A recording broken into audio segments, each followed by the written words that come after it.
Слушай сюда, честной народ. Новый год близко. Успейте приготовить главное блюдо праздничного стола. Сейчас я научу вас, как готовить очень вкусного гуся. Вам понадобится Соль, сахар, уксус, специи. Это невероятно вкусно. Приятного аппетита и счастливого Нового года. точите ножи, стали конкиши о вкусной и здоровой пище. Новый выпуск в субботу в 8:00 на РЕН-ТВ. Товарищи мужчины, пригласите, пожалуйста, к экранам товарищей женщин, ваших боевых подруг, хранительниц семейного очага. Я им сегодня перца задам. Ведь в жизни каждого, практически каждого мужчины бывают такие дни, когда тарелка вовремя поданного супа спасает семью. Сейчас я научу вас, как за 30, максимум за 40 минут приготовить тарелку спасительного супа. Во-первых, мясо нарежьте помельче. А во-вторых, не связывайтесь вы сегодня с растапливанием крутюка. Нет, это ни к чему. И даже огонь под казаном разводить ни к чему. Берете немного растительного масла, так, чтобы донышко покрыло. Нагреваете его как следует и пересыпаете в казан мясо. Да и мясо-то надо всего лишь навсего 300-400 грамм. Его можно мелко нарезать, либо даже пропустить через мясорубку, пока масло разогревается.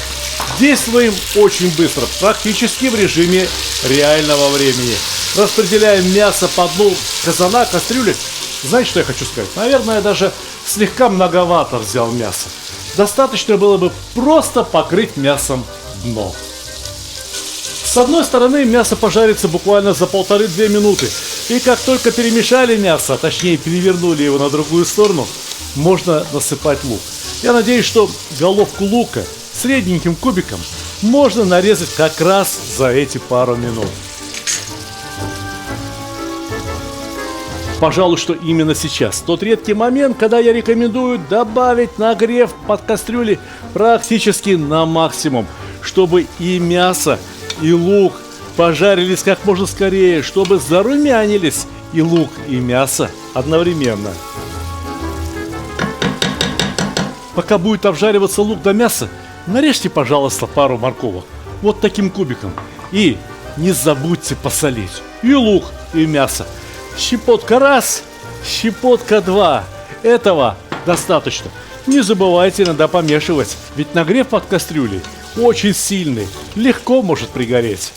Чем больше воды испаряется, тем задорнее начинает звенеть казан. И полюбуйтесь, мясо да лучок начинают краснеть. Непременно надо довести и мясо, и лук до красного цвета. И только потом добавлять следующие ингредиенты. Мелко нарезанную морковь. Я хочу здесь пояснить кое-что.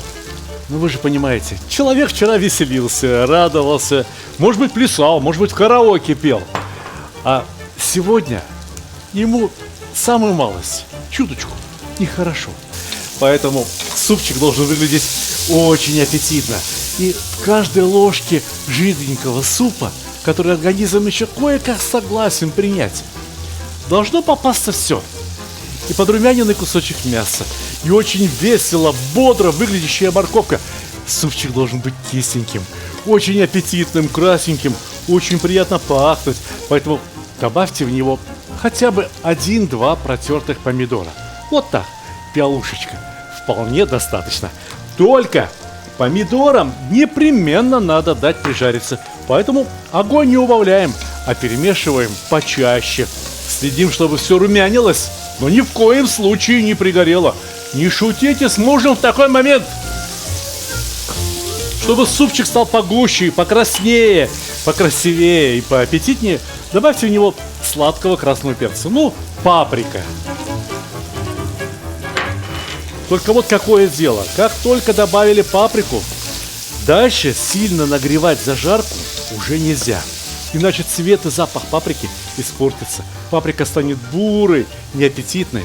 Заливайте поскорее в кастрюлю воду. 2,5-3 литра, не меньше. И опять-таки, действуем очень-очень быстро. Суп вот-вот закипит. Так сгоните жир в сторонку и попробуйте бульон. Как он вам? Должен быть и солененький, и кисленький, и, во-первых, острый. Вот насчет количества перца, пожалуйста, не удивляйтесь. Надо, чтобы у человека лоб вспотел. Возьмет себе сколько надо, пол перчика выдавит прямо в тарелочку, и будет хорошо.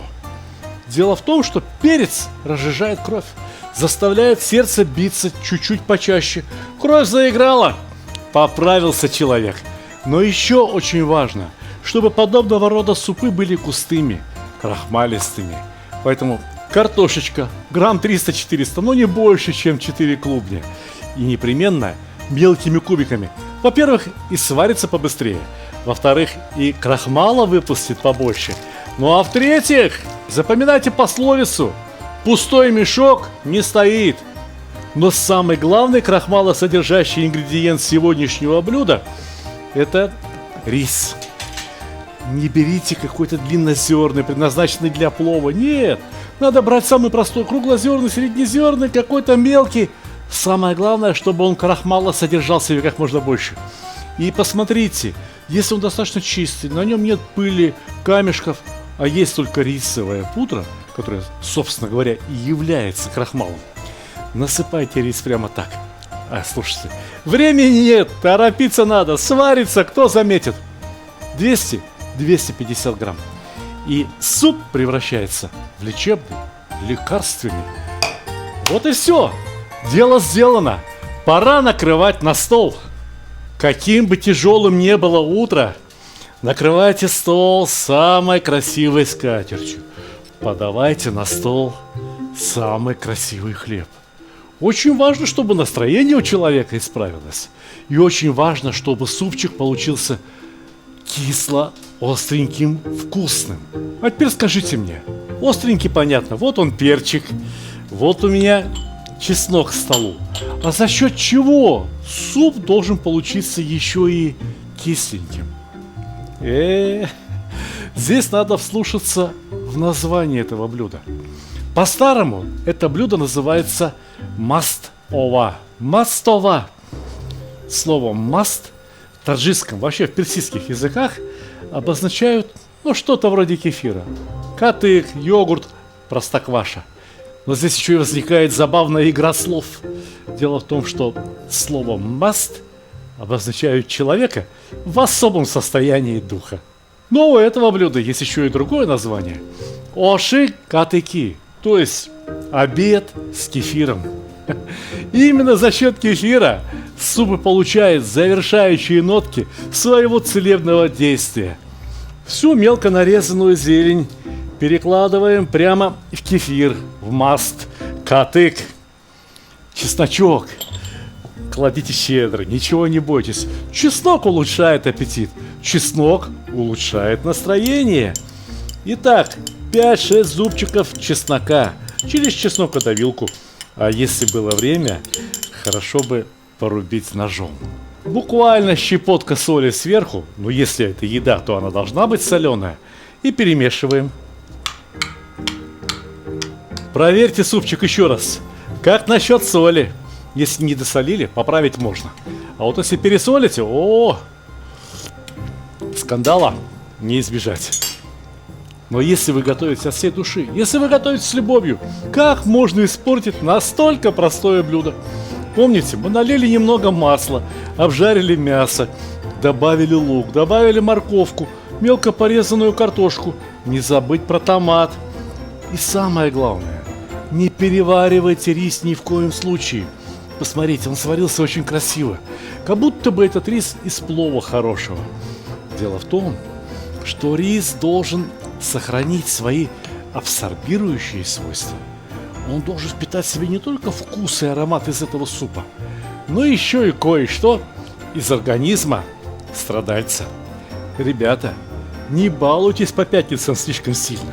Конечно, в субботу дядя Сталик вас спасет, но лучше все-таки взять приготовление мастовы в свои руки.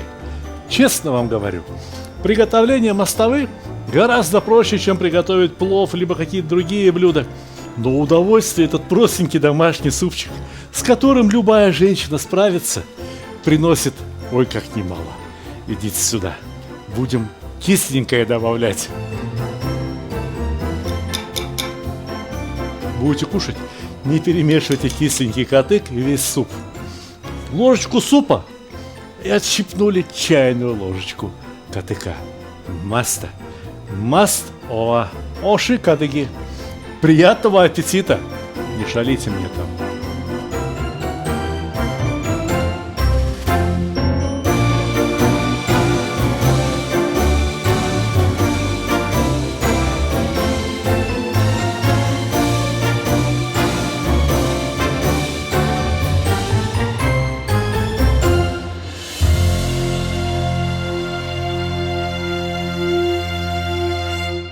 Дорогие друзья, это новая книга, которая называется «Сталик Видеобук».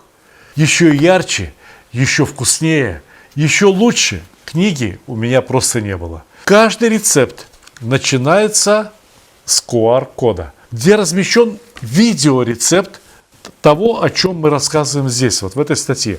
Рассказ более чем подробный. Каждый рецепт описывается предельно детально. И, разумеется, фотографии шурпа, бозбаш, борщ, зеленый борщ. Здесь много рассказано о заготовках, какие-то теоретические статьи, которые помогут вам готовить лучше и разобраться в очень многих важных вещах кулинарии. Кюфта, бозбаш.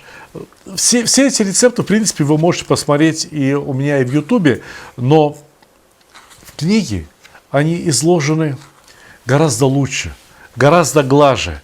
Хашлама – очень вкусный суп, практически из одного только мяса.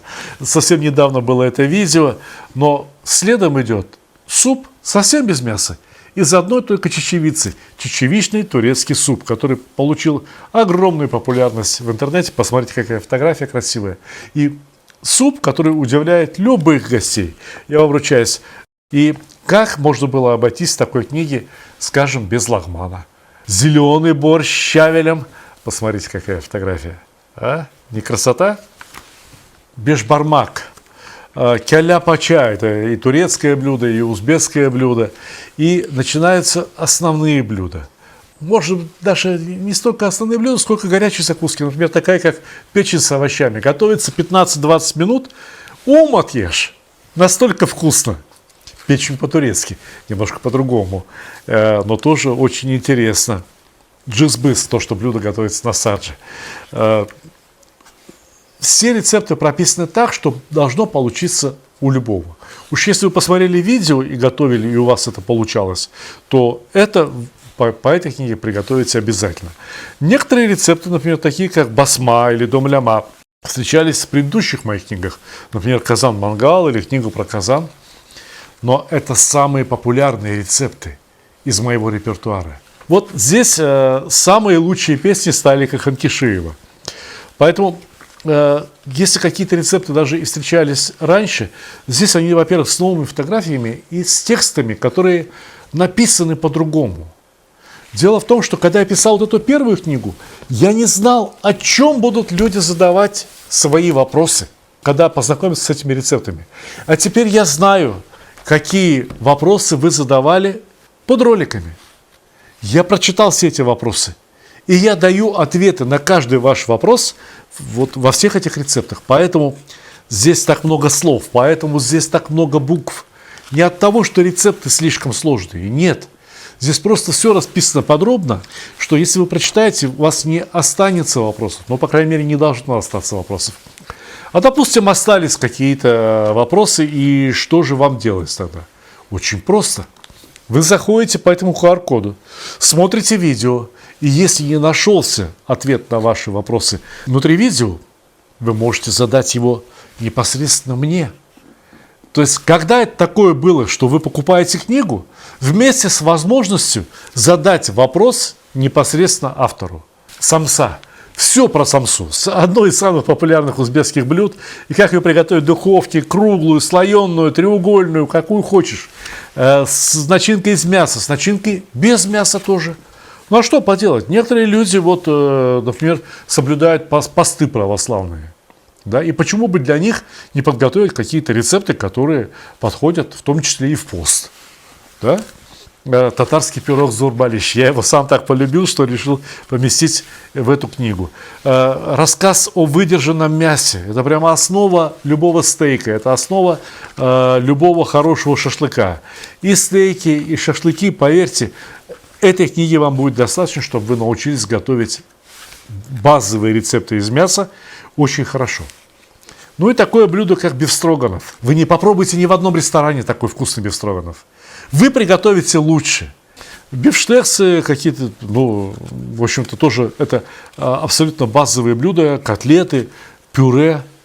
Я могу рассказать о котлетах то, что вы до сих пор не знали. Я могу рассказать о картофельном пюре, то, что вы до сих пор не знали. Я могу приготовить котлеты из говядины и баранины, точнее, не я могу, это вы научитесь готовить котлеты из баранины, из говядины и из курятины. В одном казане и курятина, и говядина, и вместо кетчупа просто помидоры. Но если хотите приготовить идеальный домашний кетчуп, у меня есть для вас рецепт. Вы приготовите, лучше не придумать. Котлеты из индюшатины с начинкой. Одним словом, все эти рецепты... цыплята табака. А как обойтись без цыплят табака? Про пловы. Очень много про пловы рассказано. От самых простых для студентов до ферганской такой классики. Как приготовить абсолютно классический узбекский плов. Как приготовить плов самаркандский. Как приготовить шавля, мастава. Это жидкий плов. Это суп вместо плова из тех же самых продуктов. Самаркандский плов. Гречневый плов. Плов из гречки. Знаете, какой вкусный? Плов атахан. Это такой узбекско-азербайджанский мой вариант плова. Оши афгани, это так готовили бухарские евреи. Тут вот еще несколько блюд, которые готовили в Узбекистане и Таджикистане, а узбеки и таджики их не знали, потому что это блюдо бухарских евреев. А я узнал, я сохранил их рецепты. Теперь бухарских евреев ни в Таджикистане, ни в Узбекистане почти что не осталось. Считанные люди остались, там немножко осталось совсем людей. А их рецепты будут жить на ваших кухнях, потому что это вкусные рецепты. Вот вы слышали, что плов можно приготовить без казана вовсе, в мешочках. Вот, пожалуйста. Прямо в мешочках можно приготовить плов, и это сказочно вкусно. Азербайджанские пловы. Все самые вкусные пловы, по крайней мере те, которые вы выбрали в качестве самых вкусных, самых интересных, они все здесь есть. Вот разговор про мангал, про тандыр, о том, каким должен быть мангал, какая глубина у мангала, как работать с мангалом, как выбрать уголь. Я про все это рассказывал в Ютубе, и как мариновать мясо, как порубить фарш на люля-кебаб, где я поел самый вкусный шашлык. Где я поел самый вкусный шашлык в своей жизни? Вы никогда не угадаете. В Нью-Йорке вот этот человек приготовил. И я расскажу вам, почему то шашлык был самым вкусным. И дальше дам вам свои рецепты шашлыка. Расскажу вам, как сделать шашлык самым мягким. Расскажу вам о правильной степени готовности шашлыка. Ребята, я вложил в нее опыта намного больше, чем в мою самую первую книгу, чем во вторую. Я вложил в нее любви гораздо больше. Я вложил в нее очень много труда. И я точно знаю, что эта книга явится великолепным подарком хоть на Новый год, хоть на день рождения. Просто с этой книгой можно жить в обнимку, и все у вас будет получаться замечательно, все у вас будет получаться очень хорошо. И самое важное, что вы должны быть, конечно, подписаны на мой YouTube-канал и на мой канал в Дзене. Это очень важно, особенно если вы, как и я, живете в России. Дорогие друзья, мою книгу можно приобрести на сайте stalik.ru. Заходите, заказывайте, вам ответят на все вопросы. Ее отправят почтой, с деком, любыми другими сервисами, везде, где эти сервисы работают и куда доходит Почта России. Спасибо за внимание.